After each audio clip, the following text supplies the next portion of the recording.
your pelvis alignment and your deep core connection. This is the third video in the deep core series. So if you haven't, make sure you check out video 1, which is talking about the biggest mistake I see most mums make, and video 2, which talks about working into that rib cage to help that stacking of the rib cage.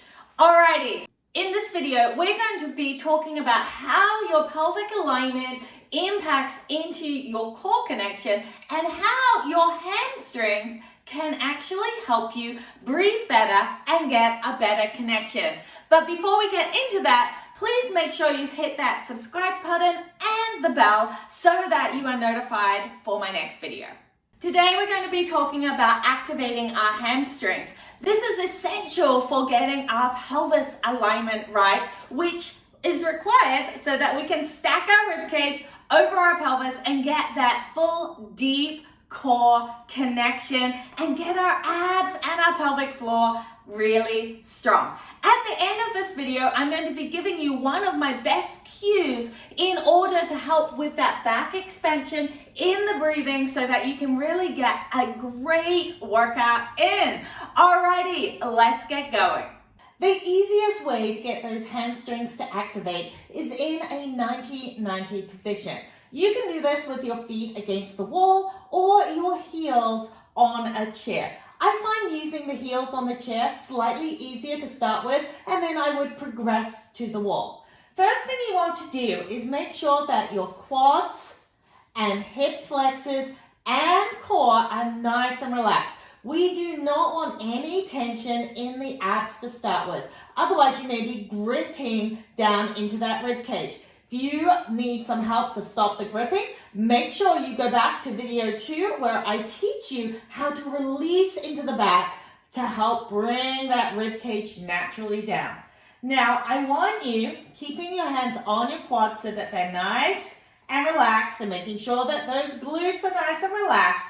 We're going to press very gently onto your heels, onto that chair, or pull down on the wall and activate those hamstrings in the back of your leg whilst hovering the tailbone just off the ground. Now, when you're doing this, I want you to make sure that these are the only muscles activating. Quads should still be squishy. Glutes should not have clenched or activated. Hip flexors should also stay squishy. Abs should be nice and relaxed. Come back down. Let's try it again. If you are a glute clencher and you find that your glutes really want to help you with this tuck-in, pull open your butt cheeks and press to lift. We're only just hovering off the ground. Feel that activation in the hamstring. All right. From this position, we're going to start breathing. Inhale into your belly. Feel your back press against the floor. Exhale long and slow. Inhale through the nose. Exhale like you're blowing through a straw. Long and slow. Relax. You should feel those hamstrings burning. Now, if you find that you can't get a great connection with your core on the exhale, you can try to hiss or with that long exhale. That noise often helps you connect in with the core. If you're struggling to feel your pelvic floor, place a ball or a yoga block between your knees. You're going to, again, activate into those hamstrings, everything else nice and squishy. And then as you exhale, I want you to think about your exhale coming from that pubic bone upwards and gently squeezing that yoga block or ball with about a 30% effort. Let's try. So inhale, belly into the back. Exhale.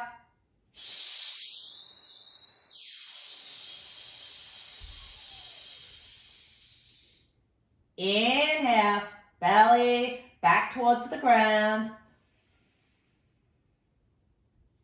Exhale.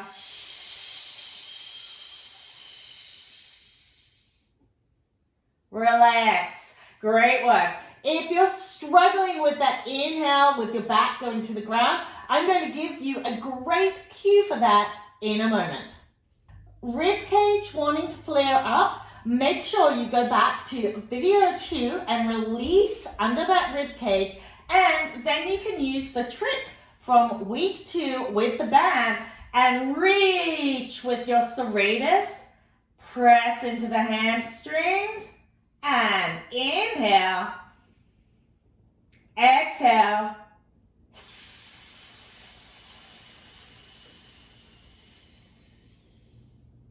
making sure that you don't let those glutes try to squeeze on that inhale and on the exhale, and making sure that you are pulling up with that exhale from the pubic bone upwards.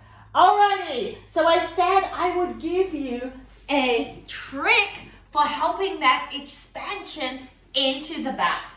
When I do this and you have activated your hamstrings, you have activated the serratus to bring that rib cage down, I want you to think about expanding into the kidney area. So I want you to think of the kidneys widening apart. So that is the bottom of your rib cage. And then what I want you to think about is expanding into your hands. I want you to place your hands at your waist. I know we often work up here and work to feel our rib cage expand out to the side and the back, but I found a number of ladies cheat with this. They bring it up into the chest in order to try and get that expansion. What I want you to do is I want you to place your fingers around the waist, so the squishy part under the rib cage, above the hip bones, and have your thumbs in at that bottom there where the kidneys are. And I want you to think about inhaling into the hands there. This is going to really help you get that dropping of the diaphragm and that connection into the deep core. Let's try it one more time with our feet up. Remember, grab a ball if you need a little extra help with that pelvic floor. Press. Feel that tailbone come up. Hamstrings activated. You've brought that lower back into the ground. Rib cage should be down. Trick with the waist. So let's just work on this first. So get you the feeling, and then you can go back to that serratus. Inhale into the hands. Think about that expansion of the thumbs at the back. Exhale. From the pubic bone up. Great work! Let me know how it went in the comments below, and make sure that you have subscribed and hit that bell so you're notified when my next video is released.